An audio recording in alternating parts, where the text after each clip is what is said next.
Hello and welcome. So for those of you that were with us earlier in the year, this is the third and final session on the psychology of mental health and performance.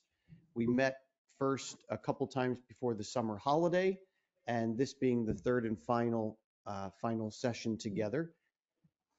This topic continues to be a growing area of interest. I know for those of you that are here with us from different companies, different countries, different sectors and industries. Across all of them, we continue to see this growing area of interest around psychology of mental health and performance, particularly leaders that are wanting to learn how to lead in this area more effectively.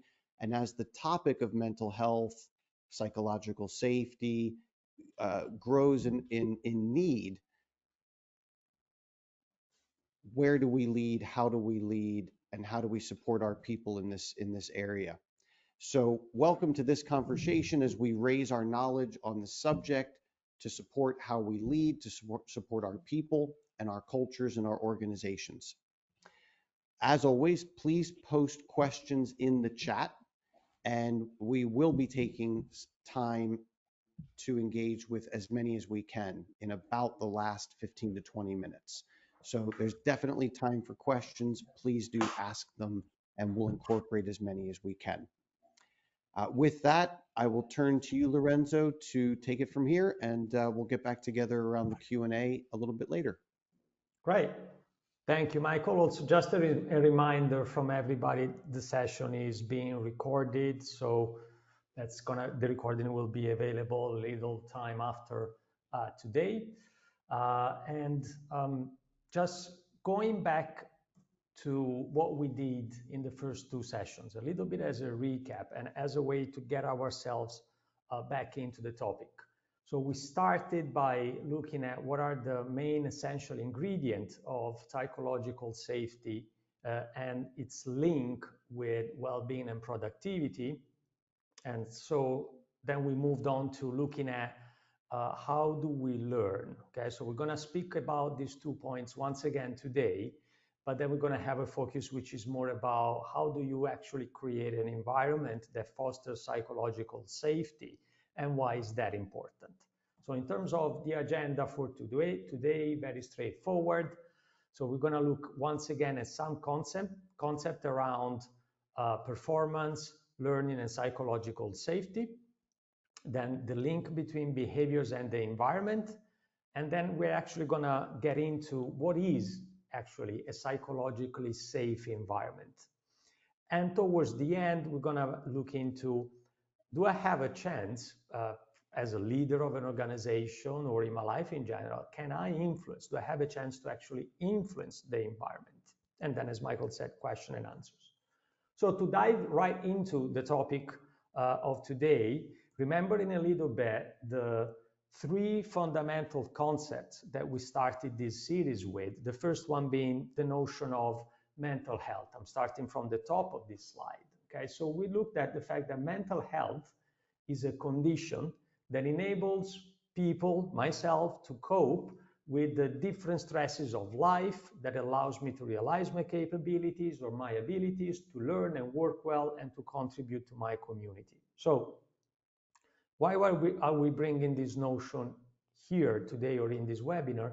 Is for the very simple idea that human beings that feel mentally well, they are human beings which are creative, productive, efficient, easy to relate with, and that have an easiness to relate with other people. While we have, on the other side, when we have mental problems, obviously life becomes much more complicated. Our capacity to relate to other people becomes much more difficult. Our capacity to get our job done and contribute to society also becomes much more difficult. So one of the things that we saw in the first webinar, hey, Lorenzo? was that... Sorry, yes? Sorry to interrupt. Sorry to interrupt just a sec. We have an opportunity to all be here on video together. So Sure. I just wanted to include, I know people might be doing other things in a car, but if you have the opportunity to have your video on, it's great to be able to see as many people as we can and be able to interact with you that way. Great. Thanks, All everybody. right. Always easier to relate to people beyond Michael. All right, cool. Thank you for that, Michael. So Yeah. I was saying one notion which is very linked with mental health is this notion of psychological well-being. There is a little but interesting distinction between the two. While mental health is a condition, okay, for where that you find yourself to be in, you can be mentally well or mentally unwell. Psychological well-being is your own experience of your internal state. How do you feel? If someone was to ask you, how do you feel emotionally right now? You would give an answer, and that would be the state of your psychological well-being right now. Obviously, when you feel emotionally well, that plays a big role in your mental health. That's the link, okay? A lot of stress creates a lot of cortisol, a lot of noradrenaline and adrenaline, which in returns contributes a little bit to mental um, illnesses or mental disorders, or anyway a condition where we're not well mentally. The opposite is also true. When I feel positive emotions such that as happiness or joy, it creates a stronger mental state. Last, on the slide at the bottom, you see this notion of psychological safety. Psychological safety, which is the notion that we're going to obviously concentrate on today, is this belief that I have about the environment I'm working in or I'm operating in. We're going to speak about the environment a lot. So why is that important? Well, for human beings, the most important psychological element is safety. So if you look into the famous hierarchy of needs, safety is even before food and thirst and anything that has to do with my physical survival. For human beings to feel safe, and in our society, the feeling of safety doesn't necessarily depend most of the time with physical safety. It has to do with psychological safety. Psychological safety is the most important ingredient that I can find or not inside of an environment. So psychological safety is this notion that where I am, in the environment in which I live, could be my family, could be my work, I have the freedom to be myself. I can express my opinions responsibly. I can speak my mind responsibly, but at the end of the day, I'm free to do so. And that leaves me with the sensation, with the feeling of I am safe. Okay, so this is the link between psychological safety, psychological well-being, mental health. How does that link to performance? I think it's pretty straightforward. It is difficult for human beings to achieve great results, to maintain a high level of performance in a psychologically unsafe environment. This is something that in the world of business, as Michael was saying at the beginning, starts to be truly understood. High level of stress, too intense pressure on results, putting people inside of a too competitive environment, it doesn't increase their productivity. Quite the opposite.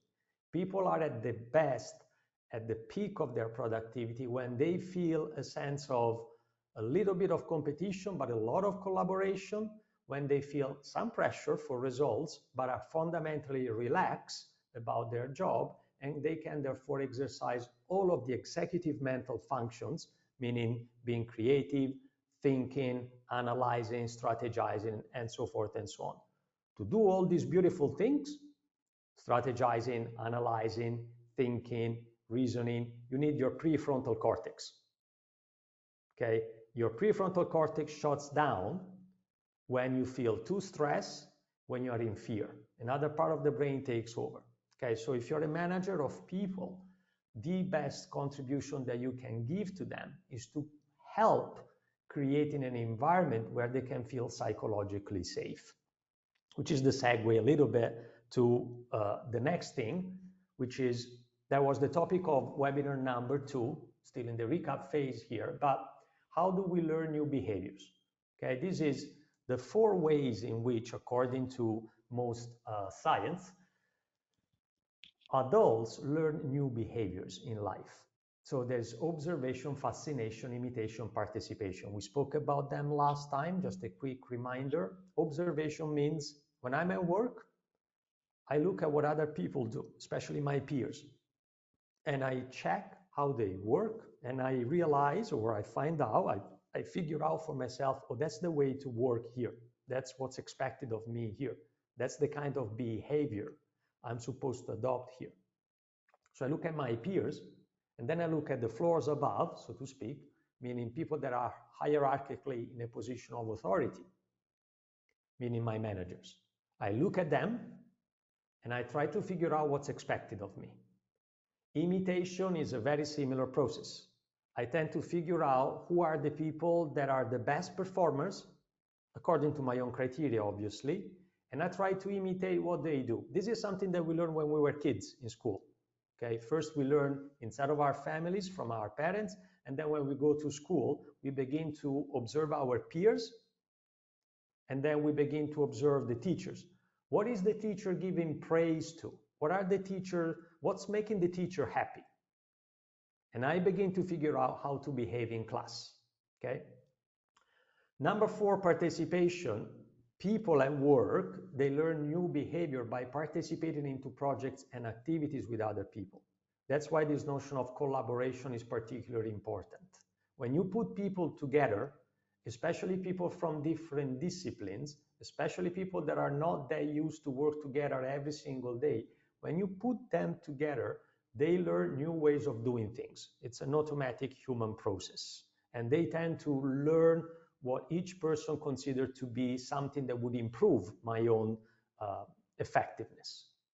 Number 2, fascination is a little bit more rare in the work environment. That has to do more with, if you go to see a great theater piece or a concert or a work of art, and you get fascinated by the performance that you witness, and you suddenly want to learn that art, you want to learn that craft. It's fascination, it's inspiration, but very useful to know as well, because one of the most misunderstood notions in management is this idea of you have to inspire people. Therefore, all these TED Talk and motivational speeches, yeah, that's not really what works with people. What works with people is when they get fascinated mostly with an idea or with a possible future, what we usually call a vision. So if you give an idea to people of a certain kind of future, they tend to get fascinated by it in the sense that they want to try to find a way to contribute to it.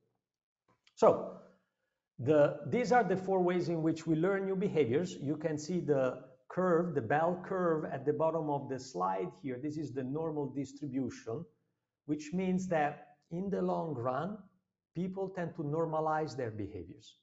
Normalizing means they tend to adopt the behaviors which are considered to be normal by the majority of people inside of a group. So that's where we begin to understand the importance of the notion of environment. In any environment, you and I are designed by nature with antennas, invisible antennas, in order to detect what is normal right here. If I'm at a restaurant, what's normal behavior here? All of that goes on unconsciously or subconsciously. You step into a restaurant, you immediately look at, okay, this is how to behave here. You are in the workplace, and immediately your behaviors adapt to the kind of environment in which you find yourself to be. You go back home and your behaviors change. That is the importance of what we call here the environment. Okay, so getting into the topic of today, what is an environment? Okay, you have quite a lengthy definition here. I'm looking on the right because I have a second screen, but it's interesting to observe an environment is the space, both physical and psychological. So there are these 2 components to the notion of environment for human beings. The environment is, balloons. Sorry, I got balloons on my screen. An environment is both composed by physical elements, you know, the walls, the papers on the wall, the chairs that you're using, the desks, whatever signs that are present in the place where you work, and then the psychological environment, and we'll speak about that in a moment, also known as tangible and intangible elements. All these elements that encompasses, influences, and creates the context within which individuals and groups operate. So the environment shapes perceptions, thoughts, emotions, actions, and behaviors by either providing or hindering the necessary conditions for performance and well-being. So the environment, it either gives you the foundation for your performance because it provides you with the psychological and physical elements you need, or it takes them away from you, it makes it more difficult for you. So for example, a traffic jam, it's an environment that makes it much more difficult for you to stay calm and serene and relaxed, especially if you're late. A spa resort is a typical example that provides you with the necessary element for relaxations, well-being, etc., etc., both physical and psychological. One of the big paradoxes of today's societies is that people are aiming at being calm and relaxed and productive in environments that are not conceived for that kind of emotions. So the environment, while it cannot directly mentor or coach or manage or control people, it fosters collaboration, encourages positive interactions, and facilitates growth, impacting the overall performance of the very same people. So the environment is a medium for performance. Now, why is that important? Is because if you're a manager of people, you cannot directly influence your direct reports' behaviors or your individuals' behaviors of all the people that you manage. So one of your main axes is to influence the environment inside of which your people operate. Because, repeating myself here, the environment is the number one influencer of people's behaviors. Let me just give you a very brief example of that. It's a couple of lovely pictures. On the left, you have, hypothetically, I don't know this lady, but I'm assuming she's someone at on the outside of the Florence Cathedral. What you see in the background is the Florence Cathedral, lovely monument from the Renaissance. And when you see tourists outside of a cathedral or any religious place, usually they behave in the way she's behaving in this picture, taking a selfie, being quiet, sometimes loud, they eat, they might smoke, they speak on the phone. Okay, that's the kind of behaviors that you would find in Florence in front of the cathedral. Okay, now the second one, it's not the same lady, but just to make a point there on the right, a person inside of a religious place. And if you are in Florence and you step into the cathedral, so you go from the outside of the cathedral, you pass the threshold of the door of the cathedral, you would notice that hundreds of people's behaviors, they immediately change. They go from being loud outside, eating, drinking, taking selfies, being half naked in the summer, they step into the cathedral, everybody goes quiet. Everybody, almost everybody, I have to say, almost everybody. Most people, they go quiet. They take a respectful demeanor. They tend to whisper. They still take selfies, which is a bit of a shame, but that's it. That's today's world. But their behaviors fundamentally change. There is mostly no supervision there. There is some police, but mostly there is no supervision. There might be a couple of signs saying, be quiet, but generally it's not even needed. But the architecture is designed in such a way, the art which is inside of the cathedral is so that, and the cultural weight of the place is such that everybody adapts the kind of behavior that you would expect people to adopt inside of a church. That's how powerful the environment is. If you want to think about a more mundane example, think about when you go see a movie to the cinema. Don't know if it has ever happened to you. Sometimes it happened to me with my wife. I go to see the movie, I enter the movie theater, we sit down, we're almost ready for the movie to begin. I usually go to see Spider-Man number 15, The Avengers, whatever, boys kind of movie. My wife is always very happy. Sit down and sometimes she goes, oh honey, I forgot, I also wanted some popcorn and a Coke, please. Obviously, when she says, oh, honey, I forgot, I'm trained, so I know it means I have to go and buy them, which I'm glad to do. If I go, I buy the popcorn and queue another 10 minutes at the counter, and then I go back into the movie room, and the movie has started, and everybody is hypnotized by Spider-Man or Tom Cruise in Mission Impossible 322, whatever. Everybody's watching the screen, hypnotized. And I have to walk from the entrance, which is usually the wrong one, to the place where my wife is sitting. And I have to walk in front of everybody, right? With popcorns and Coke. Now, if you're in that situation, you would notice that you tend to walk in a particular way. You tend to kind of shrink in your own body. You try to be as small as possible. You take a particular posture. Emotionally, you feel a little bit tense, a little bit nervous, a little bit embarrassed. Cognitively, meaning your thinking process, if you're anything like me, you might resent your wife a little bit. How come does she have to tell me that she wants popcorn always 5 minutes before the movie begins? Okay? Then you reach the place and life is happy again. Now notice this thing. Before entering that specific environment, you didn't attend any sort of training. You didn't have to read any sort of sign.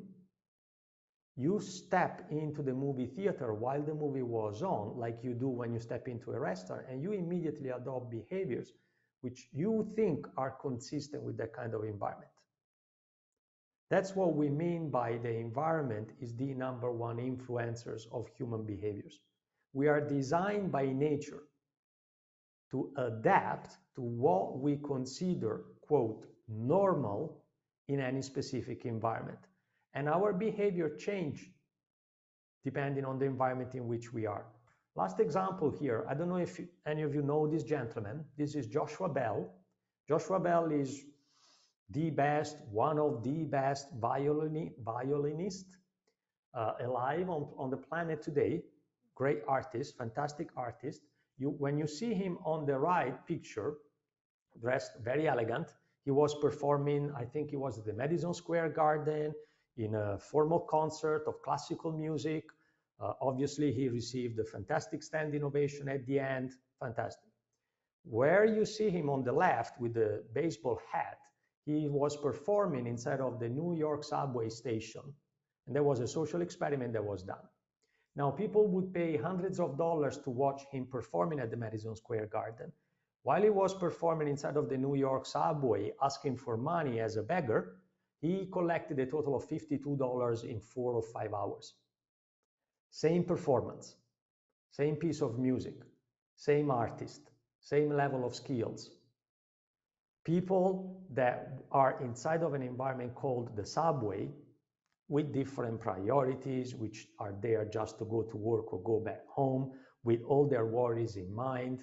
They are in a different environment, therefore in a different mental predisposition, therefore they have different behaviors than people that are sitting at the Madison Square Garden classical music concert.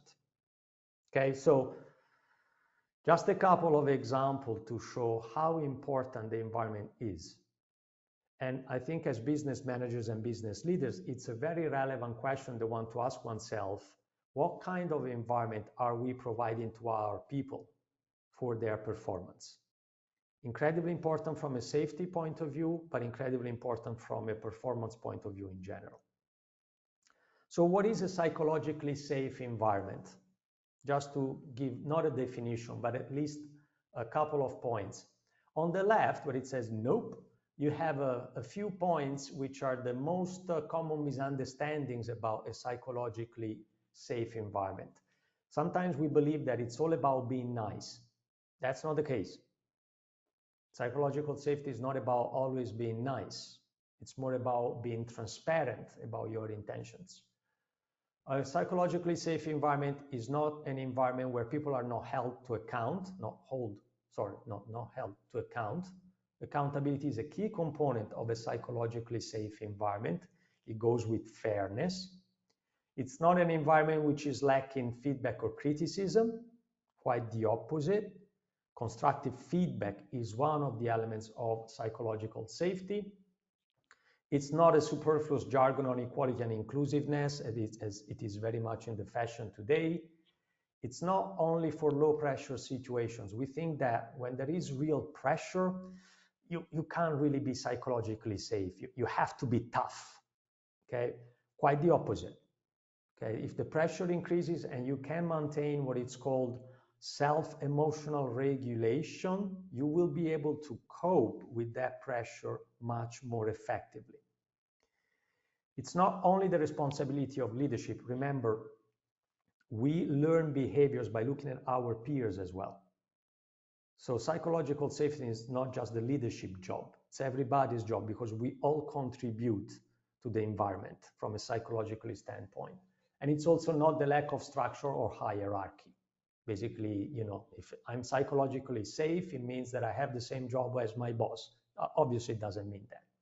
So there are 5, according to most studies and researches, there are 5 elements which are critical, the components of a psychologically safe environment: collaboration, fairness, openness, transparency, and acceptance of fallibility. I especially like the last one, but let me just give you an idea of all of them. This is a lengthy slide, okay? But I'm not going to read all of it. What I'd like to underline is that each one of these 5 factors has many other sub-factors. Bottom line, what I'm saying here is creating a psychologically safe environment is a work that requires skills, focus, intention, and quite a lot of resources in terms of investing in your ideas on how to create such a psychologically safe environment. All of these elements together, they constitute what we're calling a psychologically safe environment in different proportions. If you're leading an organization or if you're leading a team, it might be very interesting for you to begin to have a sense of how do my people perceive their environment in terms of these 5 factors of psychological safety. Because when transparency is missing, or openness is missing, or fairness is missing, they create different kinds of issues in people's performance. Okay, so incredibly relevant in terms of managing people to find out how do they perceive their environment from a psychological safety standpoint, which means basically these 5 behaviors. I have to say, I would test schools and teachers with these 5 criteria, even more than organization, to find out how easy are you making it for kids to learn in class, the things that they have to learn. Because fundamentally, bringing back here a slide that we were looking at last time, fear, which is the opposite of psychological safety, shapes the environment and shapes what people are learning. People that are under excessive stress, they learn that they cannot make mistakes and that speaking up is dangerous. Therefore, they get trained into hiding the truth, and they get trained into learning self-defensive mechanisms rather than innovative ideas and creative thinking. So last piece. Michael, do I still have 5 minutes? Okay, I still have 5 minutes. I hope Yep. I'm not going too quick. But last thing that I wanted to point out, just taking 5 minutes to stress point number 5, because speaking with a lot of business leaders, we found that this is the one which is the hardest. What does it mean, first of all? Acceptance of mistakes, basically, of fallibility. Acceptance of fallibility means to be clear that people make mistakes. We as human beings are prone to make mistakes. And that's a piece of data. It's not a hypothetical. So the question is, how can I, as a business leader or a leader of people, create an environment where to make mistakes is considered normal? There is no indulgence about it, but at the same time, there is no excessive emotional response when people are making mistakes. Because if my responses as a leader, when people are making mistakes, are driven by fear, then I'm creating the kind of environment which is in the red right here. So very briefly, what gets in the way of the acceptance of fallibility? Meaning, what gets in the way of people being able to tolerate my own mistakes and other people's mistakes? Well, without going too much into the details, but first topic is your brain is structured to hate mistakes and failures. You know, it's a little bit in the vocabulary nowadays in the fashion to say we should welcome bad news. Yeah, well, you need to redesign the species if you want to be able to welcome bad news. Our brains are not designed to welcome bad news. We hate bad news. We don't like bad news. We will always be against bad news. That's an innate self-defense mechanism. So the question is, how can I make bad news something that I can learn from? So biology doesn't help us, nature. People grow up usually inside of a culture where when they make a mistake at school, they get a red pen kind of underlining thing. And then for thousands of times between the age of 1 and the age of 25, when you get your degree or whenever, for thousands of times you get negative reinforcement about making mistakes. That's called growing up, okay? Mistakes are something that we learn to fear. Oftentimes we end up in work environment where they reinforces, please pay attention to this expression, work environment reinforces, meaning all the structures in the workplace, psychological or physical are like the KPIs, that make failing something to be avoided. So we go from school into the work environment, still hundreds of times of negative reinforcement about failing. Then that creates a negative perception of making mistakes in the future, which is called cognitive predictors. Now my brain is trained. If I make a mistake, that's going to be painful. That's how most people naturally think, which creates anxiety, fear of vulnerability, blame culture. Okay? We hear oftentimes the speak up culture notion, the opposite is blame. So that's how it gets created, our relationship to failure from day one of our lives. That's what gets in the way. Last one, what helps? So if you're interested in creating a psychologically safe environment and you want to tackle the issue of acceptance of fallibility, meaning people being relaxed about making mistakes, which by the way means people being able to take risks, calculated risks, but being innovative and being thinkers, nature still doesn't help you. Okay, we still don't like bad news, but you need to create structures for giving people positive reinforcers about making mistakes, which doesn't mean to encourage them to make mistakes, but definitely doesn't mean to punish them when they make mistakes. You need to check your KPI. Do they create fear, your KPI? Do they measure only specific results of production of whatever, or do they help people learning? Destigmatizing failure, meaning promote emotional self-regulation, assume positive intent. Two very important things, meaning in your organization, who are the people that are advancing the most? People that have kind of hectic reactions when people are failing, the kind of macho leaders, or people that are well self-regulated, and when there are mistakes, the environment doesn't change. Reward learning, reward thought leaders. I'm not going to go through the details of every single one of them, but you get the point. Work environment reinforces. What does your organization measure? How do people get promoted? Cognitive predictors, if you do that long enough, now the thing which is interesting is that in the previous one, you get negative reinforcements for a lifetime about mistakes. You get punished hundreds of times, thousands of times for your mistakes in life. It only takes a few times of positive reinforcement to people to find out, oh, maybe here is slightly different, which creates all of the kind of thinking that we would like to see happening in our team and in our workplace.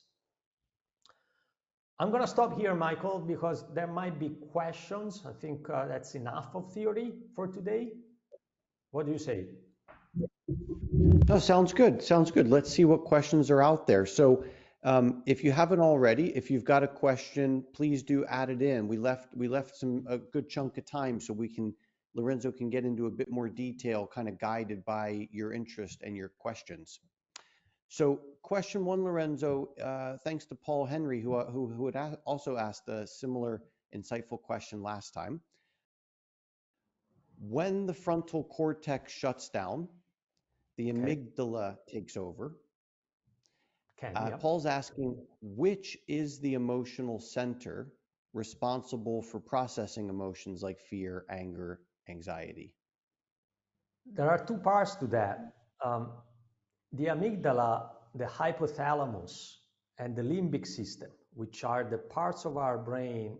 I can't show the picture behind there because it's too far away, but the parts of our brain which are more inside of the skull, the central parts of our brain, which are ancient parts of our brain, amygdala, limbic system, hypothalamus, all of that. They are responsible for the detection of danger and therefore for the fear response. Meaning you see danger, before you realize it consciously, your amygdala has fired up a signal to the rest of the body, to make simple, that tells the rest of the system to be ready for defense. Okay, so the amygdala is specialized in identifying a threat. Now, the rest of the brain, the superior functions, the prefrontal cortex, are still in charge of deciding, if they can, what am I gonna do about that fear? And I'm saying if they can, because sometimes the amygdala is the part of the brain that dictates the email message that afterwards you regret having written and sent. So sometimes the emotion is so strong, which means the adrenaline is so much rushing inside of the circuit of the brain that your prefrontal cortex, which is the one that tells you, calm down, easy does it, can't override the fear process. So that's where we were talking about, like you see here, self-regulation. Self-regulation means I can regulate my emotions in a way that doesn't put me in trouble. Because there's a moment of choice sometimes between emotions and behaviors. Mm, thanks.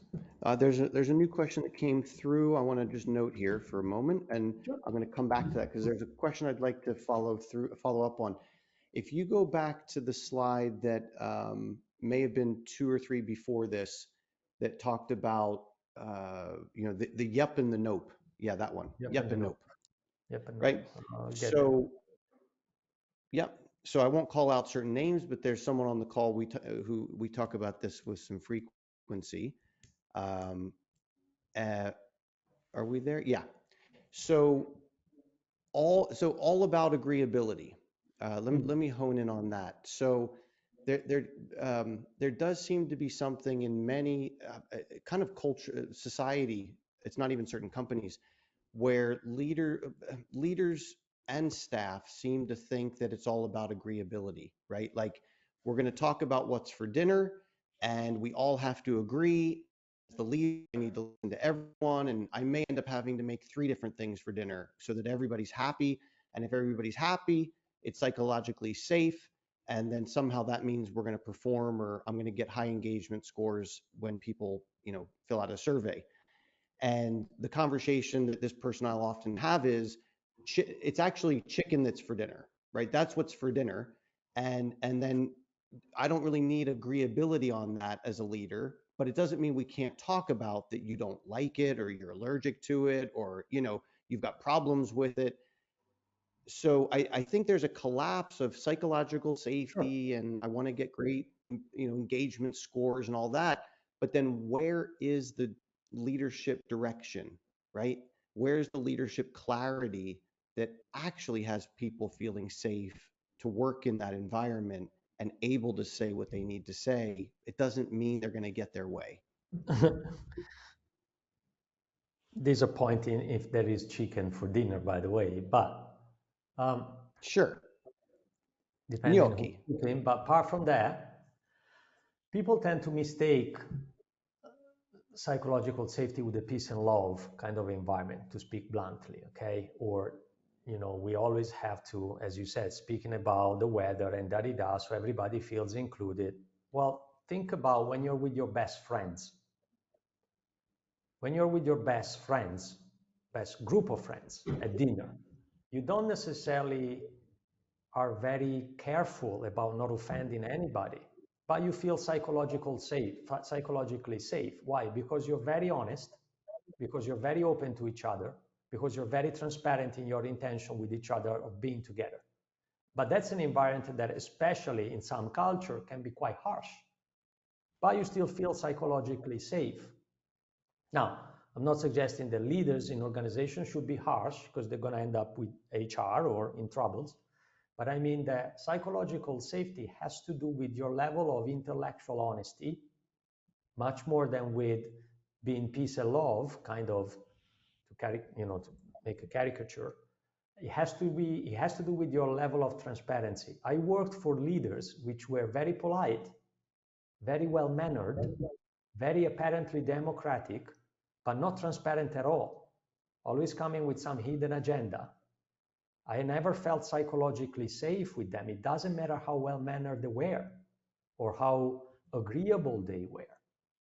So it has much more to do with, as a leader, being able to be vulnerable, being able to be transparent, not having hidden agendas, than with being nice and polite to people.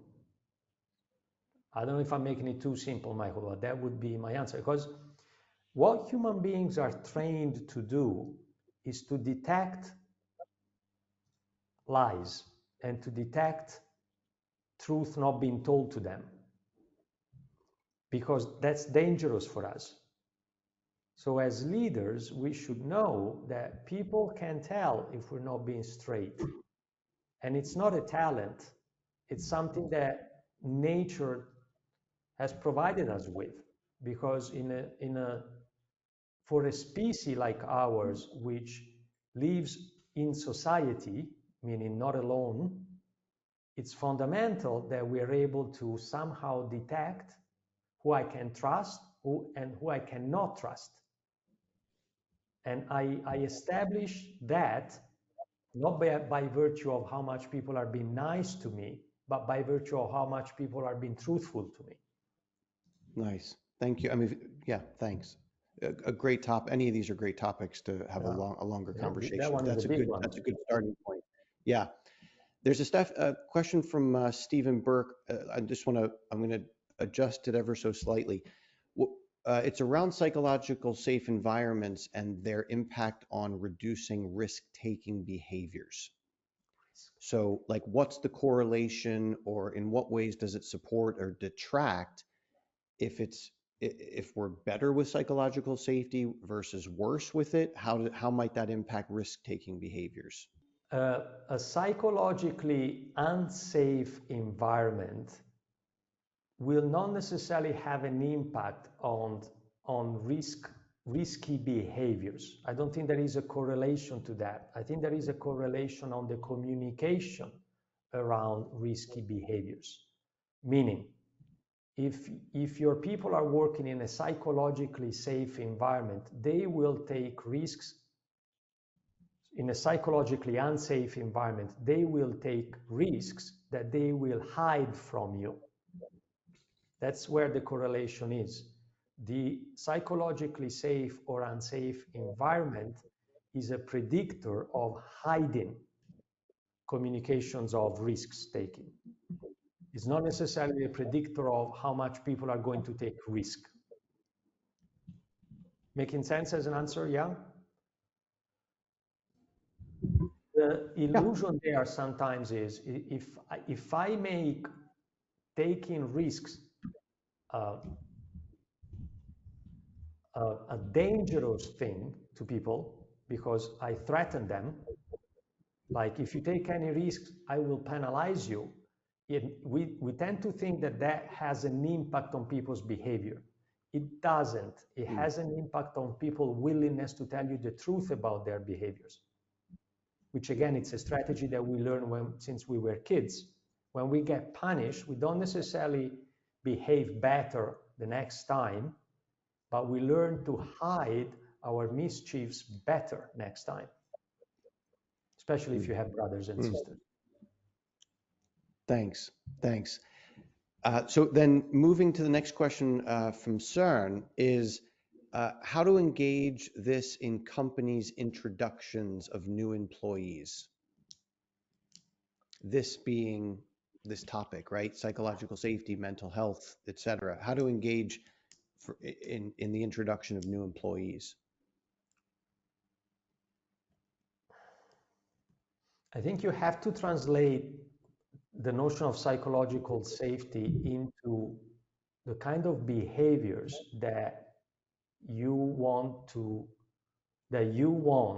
your new employees to adopt when onboarded in the organization. So you kind of have to make psychological safety a more pragmatic series of behaviors that people can relate to.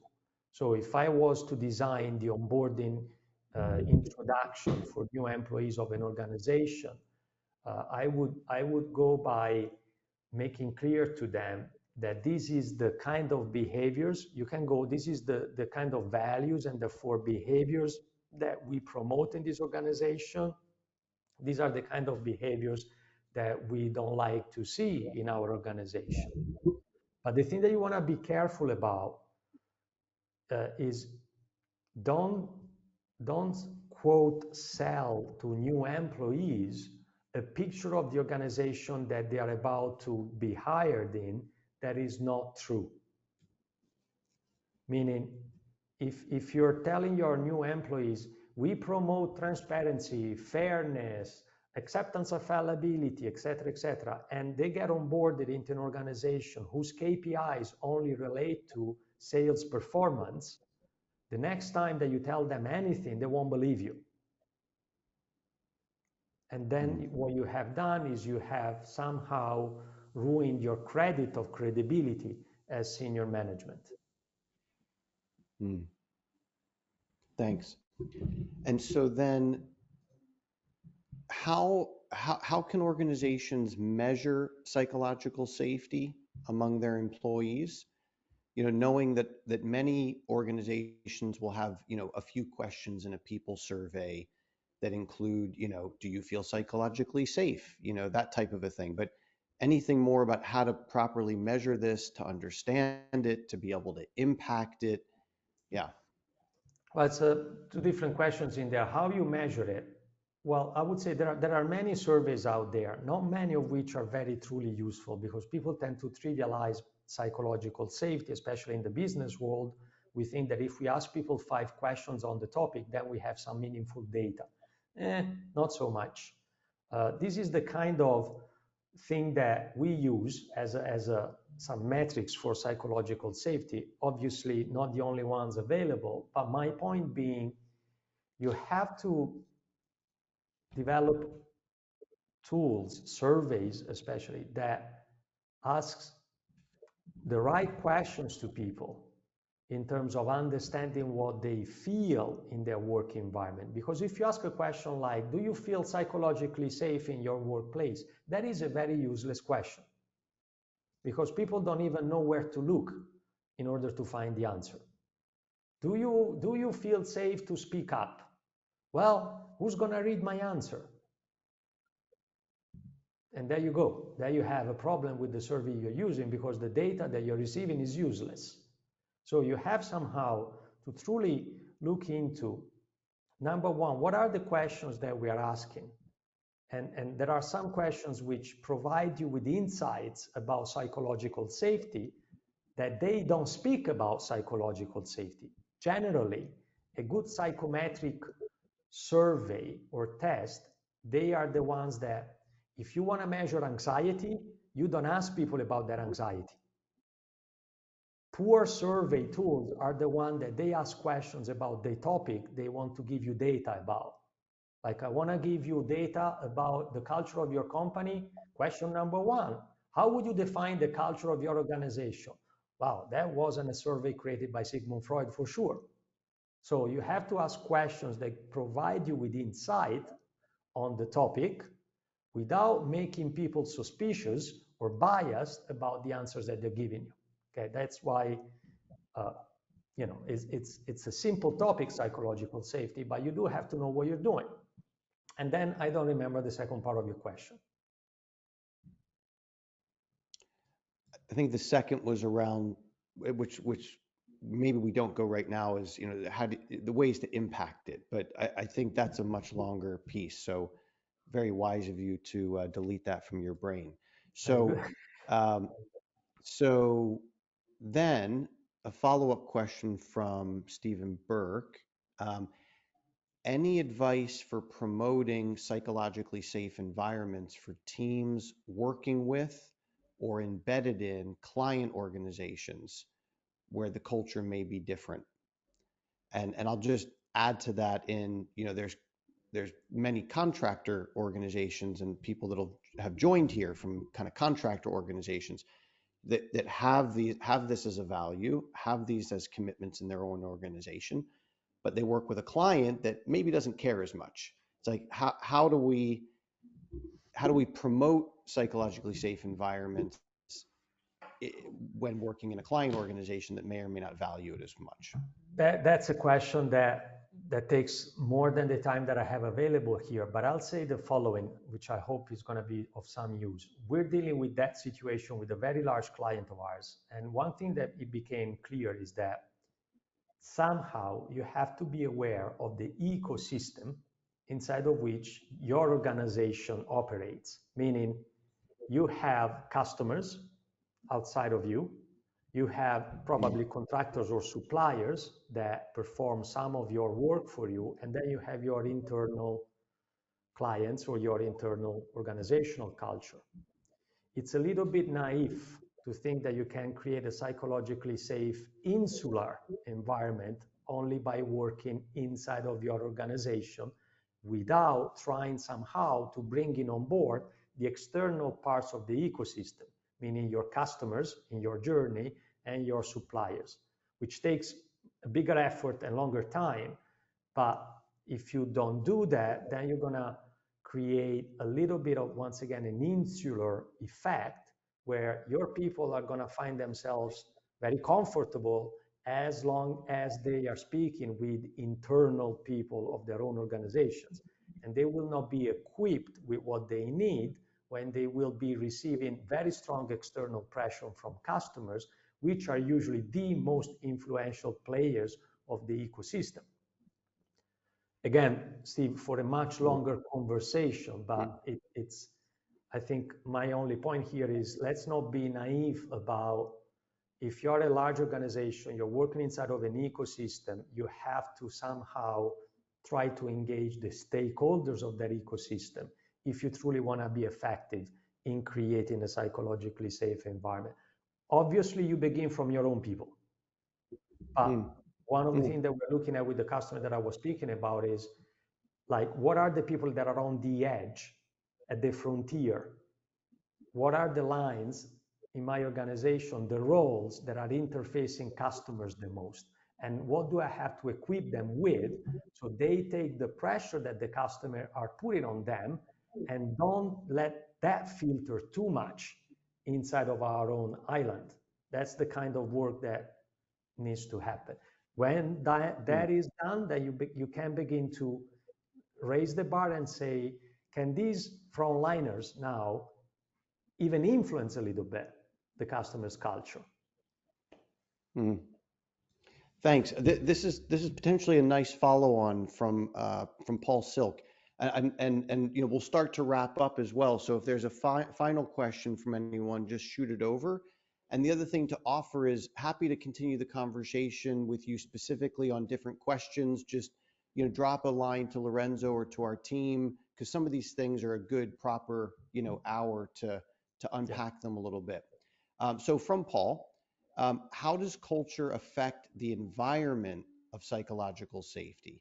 So if if I am from what is deemed the head office, what should I be tailoring?